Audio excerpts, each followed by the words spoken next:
then you can.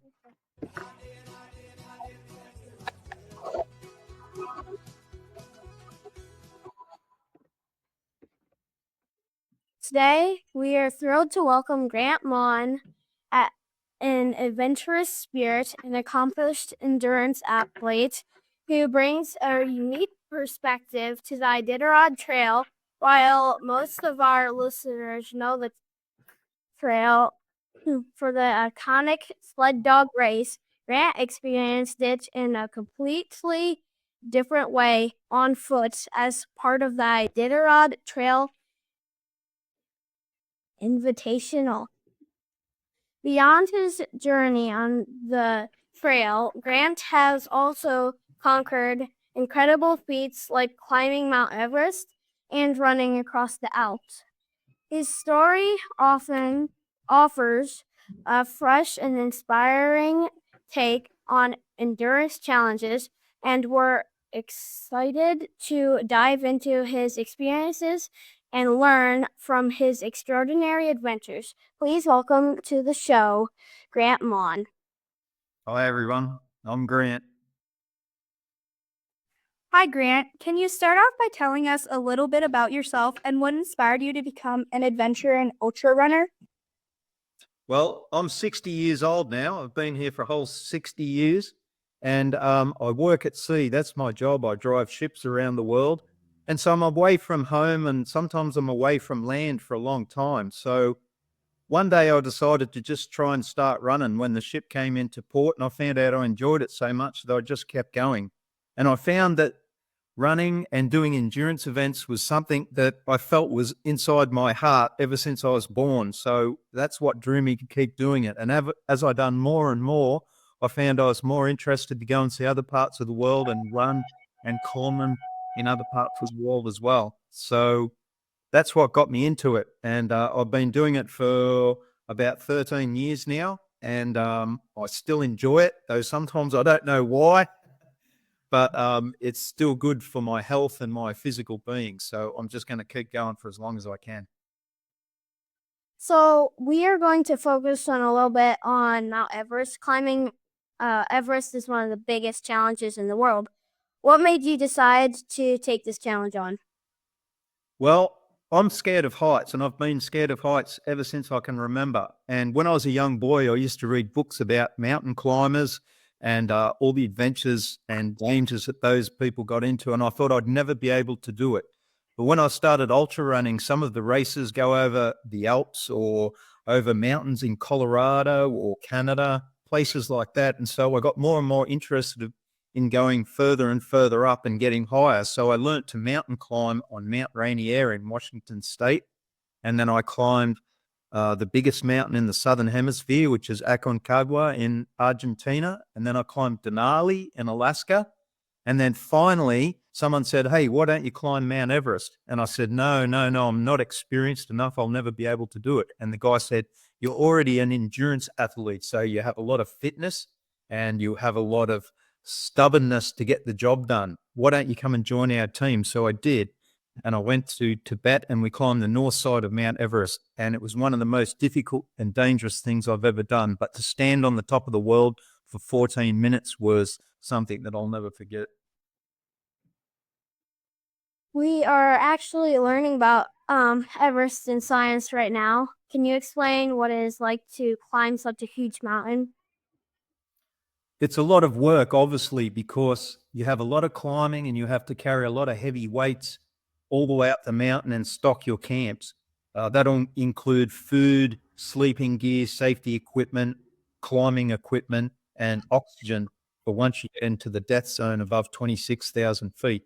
It also takes a long time for the body to acclimate because you can't go straight to the summit of Mount Everest, which is over 29,000 feet. It's almost as high as the airliners fly.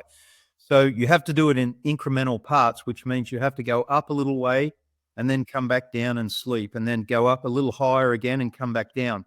So that took about 6 weeks to acclimate our body. And then finally, when that happened, we stayed at base camp for about 7 days waiting for the weather, because you have to wait until there's good weather to go for the summit. And after we got a good weather report, we just went, and it took us about 4 days to get from base camp all the way up to the summit and then turn around in another day and a half to get back down. So it takes a long time and a lot of effort. How long did it take to do the whole thing?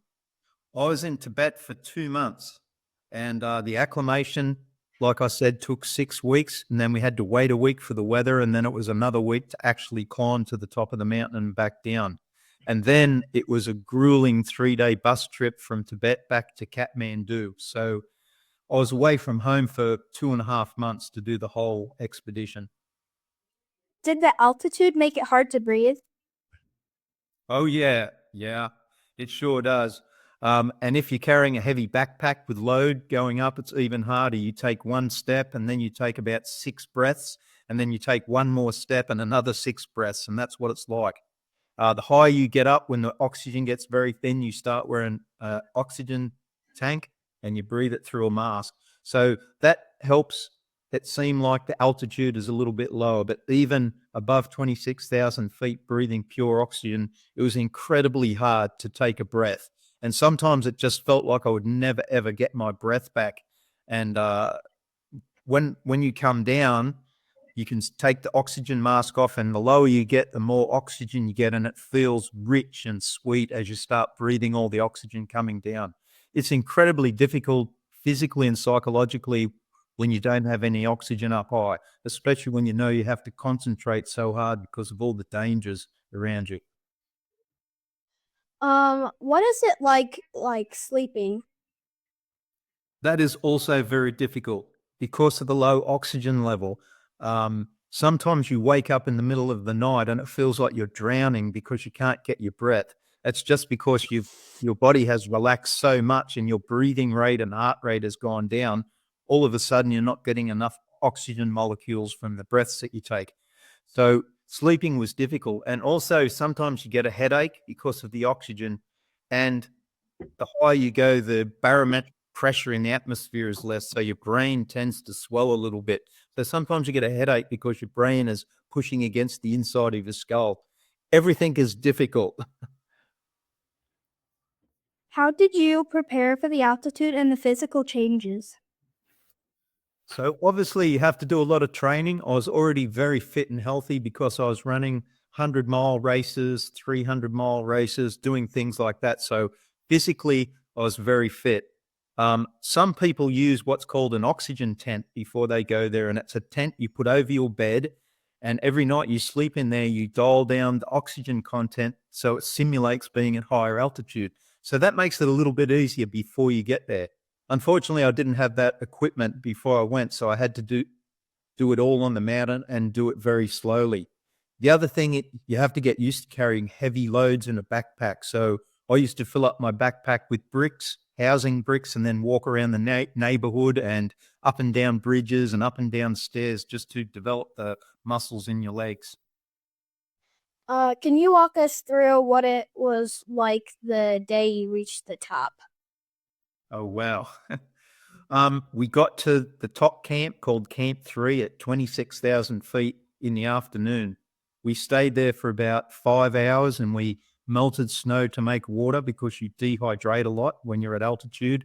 And we tried to get some rest, but none of the team slept. And then we left at 11 p.m. that night, and we started making our way up to the Northeast Ridge. So it was dark and it was windy and it was snowing. And it was very disconcerting because you didn't know what was around you, and your head was fuzzy because of the lack of oxygen. Then as it got lighter, we started nearing the summit, and there's some very difficult climbs up some rock parapets at very high altitude. And then we got onto the summit at around 9 a.m. in the morning, and the temperature was -40, and it was blowing probably 50 or 60 knots. And we stood on the tiny little summit area for 14 minutes. And the whole time I was there, I just turned around and looked at the different view from different perspectives all around me. I couldn't believe I was on the highest place on earth. But the other thing is, the whole time I was on the summit, I was worried about going down again, because going down is actually the most dangerous part of the climb, because you're kind of relaxed. You think it's over when actual fact you're only halfway there. So we experienced a number of problems on the way down that made the day longer, more difficult, and a lot more dangerous.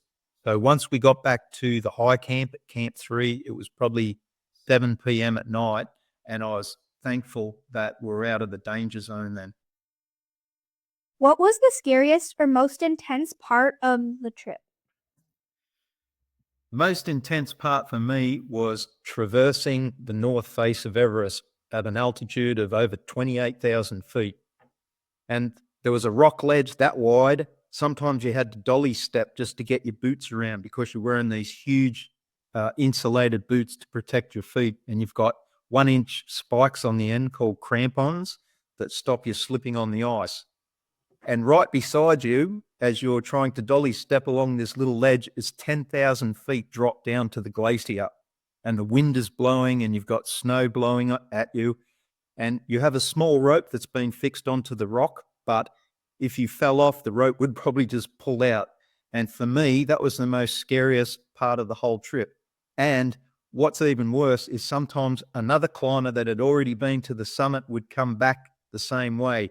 And when you reached each other, you had to make an agreement on who would unclip from the safety rope, swing out around the other person, and connect on the rope behind them. And that was, I still have nightmares thinking about that. So the traverse on the north face was the most scariest part for me.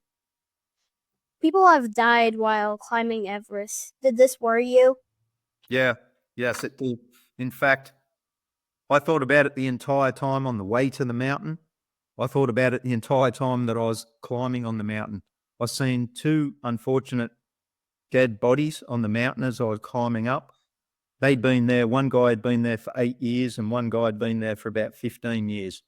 And if you're going to climb a big mountain, you have to accept that there's many, many dangers, and a lot of the dangers you do not have any control over. So it's a little bit like gambling, mountain climbing. It doesn't matter how good you are, how good the weather is, how good your equipment is. Some things happen, avalanches, rockfall, things like that.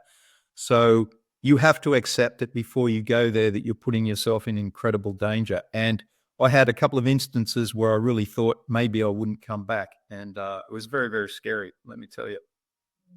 Okay, let's transition to the Iditarod Trail Invitational. For our listeners, this is different from the sled dog race. The ITI is a winning ultra marathon race that takes place on the Iditarod Trail, in which racers go on foot, bike, or skis. It is considered one of the toughest winter endurance races. What made you decide to take on this challenge? I don't really like the cold that much. I've been a surfer all my life. I've come from Australia and I'm used to surfing in warm water in the middle of summer. So as I got older and I started surfing in different places around the world, all of a sudden I found I had to wear a wetsuit in some places because it was cold and it was difficult to convince yourself to go into the water. So when I started ultra running, I was running in all these hot places like across Death Valley in California and places in Australia and Europe, etc. And then someone said, why don't you try winter ultra marathon? So I looked into it and I found out that you had to carry all your survival gear, your sleeping gear, food, stove, things like that, and you had to pull it on a sled behind you. And because I'd been ultra running for quite some time there, I thought, hey, that sounds really hard. I think I'll have a go at that. So I went to northern Minnesota and I did a race there and I did a race in Wisconsin. And then someone said, you have to go and do the best winter ultra of all, and that's the Iditarod Trail Invitational in Alaska. So I went up there the first year and I did the 120-mile race, and I was fortunate to come first. And that race ended in Finger Lake. The next year, I was allowed to do the 350-mile race all the way to McGrath. Now, unfortunately, I got caught in a storm in the Alaskan range and I got frostbite on all my fingers, on the end of my nose, and a couple of fingers on this hand. So I had to get flown out at Rhone and went to the hospital. Everything was all right after a few months. But next year I had to go and do the race again, the 350-mile race, to prove that I could finish it. So the next year I finished it, and then they said, hey, now that you've done that, you're allowed to attempt to go all the way to Nome, which is about 1,000 miles. So it took me 4 years to finally do the Iditarod all the way to Nome. But the more times I went up there and tried it, the more engrossed I become in the whole epic survival and endurance challenge of trying to walk the entire trail and taking all my gear with me. What supplies did you have to bring with you? So obviously you have to bring calories to eat, and you try and find the foods that have the most densest calories, because you want to carry as least weight as possible but have the most calories. So a lot of the times you're eating freeze-dried meals which might have 1,000 calories in one tiny little bag. I used to eat sticks of butter. I'd eat chips. I'd eat beef jerky, chocolate, nuts, all things like that to keep going. Then you have to carry fluid. And of course, your fluid is going to run out or freeze at some point. So you have to carry a stove to melt the snow to make the water. Then the very important thing is your sleeping gear.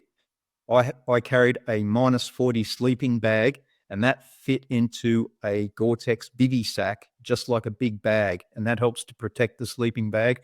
And then you have 2 insulated mats underneath you to protect you from the cold on the ground. Where do you sleep? I didn't carry a tent with me, so I slept on the ground just about every night. If it was windy, I'd dig a trench in the snow and I'd build a little wall with snow blocks, and then I'd sleep in the sleeping bag and bivvy in the trench. Other times on the trail, there are safety cabins, which is really nice. They're little wooden cabins. They've got a potbelly stove in there. They've got bunks. They've got some tools to chop some wood.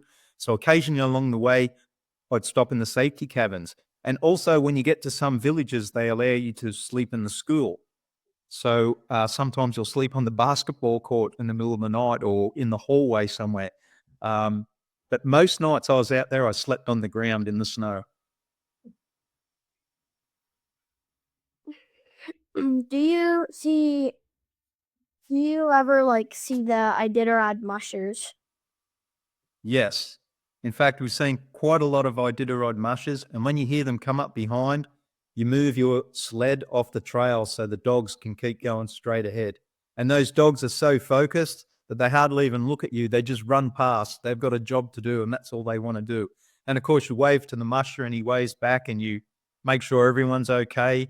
And sometimes in the villages, I'd meet the dogs and the musher because they'd be stopping to have a rest. And of course, we start a week before the dog race, but at some point, all the dogs end up going past us because we're going so slow because we're on foot. But we did see a whole bunch out there, and all nice people. And of course, the dogs are fantastic. I love dogs. How long did it take you to finish? It took me 33 days to finish all the way to Nome. Now, the Iditarod Trail Invitational race stipulates that you have to do it in 30 days or less to have an official finish. So I had some problems along the way. My boots fell apart. I had to wait for new boots to be flown in. A couple of other things, so it took me 33 days. So I still haven't officially finished the ITI race, but I plan to go back some year and do it again. Just nail it this time. How do you mentally prepare for an event like this?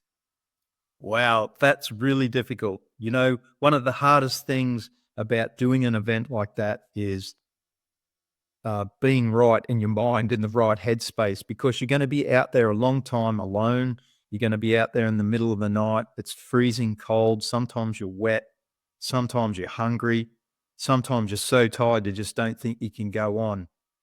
It's very difficult to prepare your mind beforehand to do that. You just have to be used to being alone and accepting that at some point you're going to be very uncomfortable and just want to go home, but you can't. Once you get out there, you're pretty well stuck. So, of course, I'd done a lot of long races, ultra marathons before that, and I'd had practice in how you have to be in your mind when you're out there. And also, I work at sea, so I spend a lot of time away from most people. I have a crew on the boat, but it's a small group of people, and sometimes you're away for weeks on end out in the middle of the ocean. So my brain was always rigged to do these kind of endurance events. And when you get out on the Iditarod Trail, you have to be prepared that you're going to be out there for a long time, you're going to be lonely, and you're going to be uncomfortable, and you're going to be tired. Can you share with us the biggest challenge you experienced on the trail? The biggest challenge, I think, was when I was about 4 days away from Nome and it started to rain really, really heavily. And I was amazed because I didn't expect to get caught in rain in the middle of winter in Alaska. But I left the town of Koyak and I headed west towards Nome. And later that day, it started to pour down rain. I had Gore-Tex jacket and pants on, and I had big mitts to protect my hands. But the mitts weren't protected from water. So I had a couple of shopping bags on my sled. So I put the shopping bags over my mitts, bag up underneath the sleeve. And that worked great for about 3 hours. But eventually the sweat and the rain and everything got in and the mitts got wet. And then my hands started getting really cold and I thought I was going to get frostbite. But luckily, about 4 hours before I got to the town of Elam, the rain stopped and the sun come out and I managed to get to Elam and I got to the school and then I sat in front of the stove and warmed my hands up. But that was probably the hardest day out on the trail. What is it like crossing the finish line in Nome? Oh, wow. You know, almost the entire time you're out there on the Iditarod Trail, you're thinking about that moment when you'll get to Nome. And I got there and it was about 10 p.m. at night, so it was dark. It was cold. There was no one out on the streets. There was no light, not too many lights. So I had to make my way up the main street of Nome to get to the famous wooden arch where the dog sled race finishes. And when I come into Nome, I stopped at the sign on the outskirts of Nome that said 1 mile to Nome.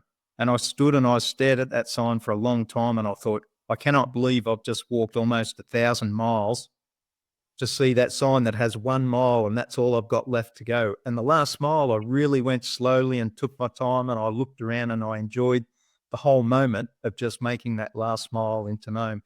And when I got to the end, I was absolutely relieved. I wasn't elated or sad or angry or anything. My overwhelming emotion was relief that I didn't have to go any further. And then that night I ate as much food as I can, all that delicious food that you dream about. And then I went to bed in this nice bed with clean sheets and I couldn't sleep. I couldn't sleep the whole night because my mind was still acting on adrenaline because I'd finished. But it was a great feeling to be done. How does this race compare to other extreme events that you've done? The ITI is one of the hardest events I've done, and that's primarily because of how long it is. And you know that you're going to be out there for 3 to 4 weeks in the snow and it's going to be cold and uncomfortable. And it's the time alone. You know, I think we discussed earlier about how do you mentally prepare, and it's very difficult to do that. And at the end of the race, I had a whole bunch of emotions in my head, but I didn't know how to deal with them. I was relieved to finish in that, but I was also, ecstatic that I'd done it. So the whole physical and mental taxing part of that trip was the hardest part of any race that I've ever done. And I think that's primarily to how cold it is, how long it takes, and how many days and weeks that you're actually alone by yourself. What's next for you? Do you have any big challenges or race coming up? I just ran a 100-mile race here in Florida down the East Coast. I have another race that races across Tennessee in April. I think it's 340 miles, something like that. Then after that, I don't have anything booked, but I'll just see what comes up. There's plenty of things I'd still like to do. I'd like to row a rowing boat across the Atlantic Ocean. I'd like to ski to the South Pole. I'd like to ride a motorcycle in the Dakar Rally and do a whole bunch of other things. But, I'm getting a little bit older now and it's a little bit harder to keep fit and you have to convince yourself to go and do some of these uncomfortable things. But I still have it in my mind. I'd still like to go and do some of this stuff. So we'll see. What are some of the other major endurance events that you have done? So I've run across Death Valley in the Badwater 135-mile race, and I've done that 8 times. And the last time I did it was last year. And the first 2 years I went there, I came second. So that was just after I started running ultramarathon. So I was pretty excited that I could come second in such an internationally important event like that. I've also run races in Australia. I've run races all across Europe. I've run across the Himalayas, the Indian Himalayas, in a 333-kilometer ultra marathon, which I was lucky to win. I've run across Tennessee a couple of times, and I've won that race once. I've run across the Sahara Desert in the Marathon des Sables race. I've run across the Atacama Desert in Chile. So there's some of the races I've done. At the moment, I've done over 90 ultra marathons that are 100 miles or more. So I've had a bit of experience. Amazing.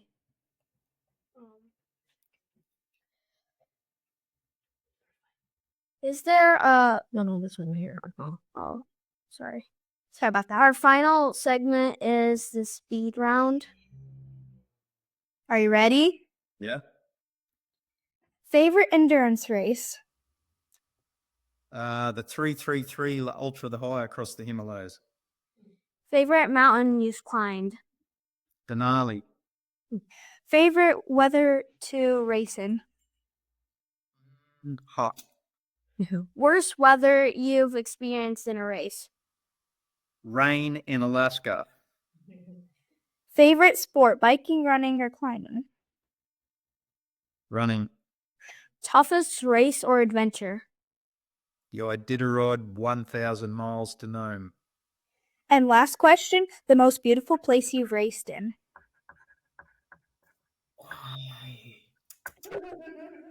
Australia.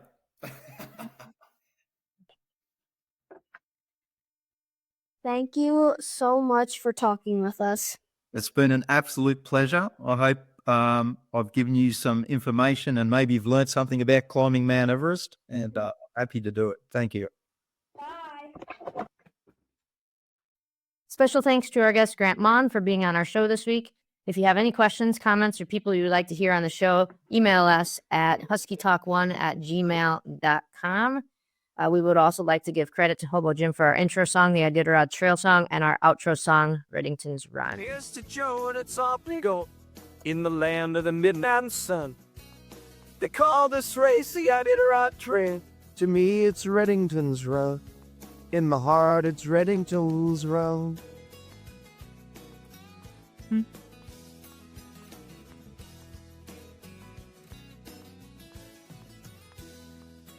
But here's to Joe and it's obligo.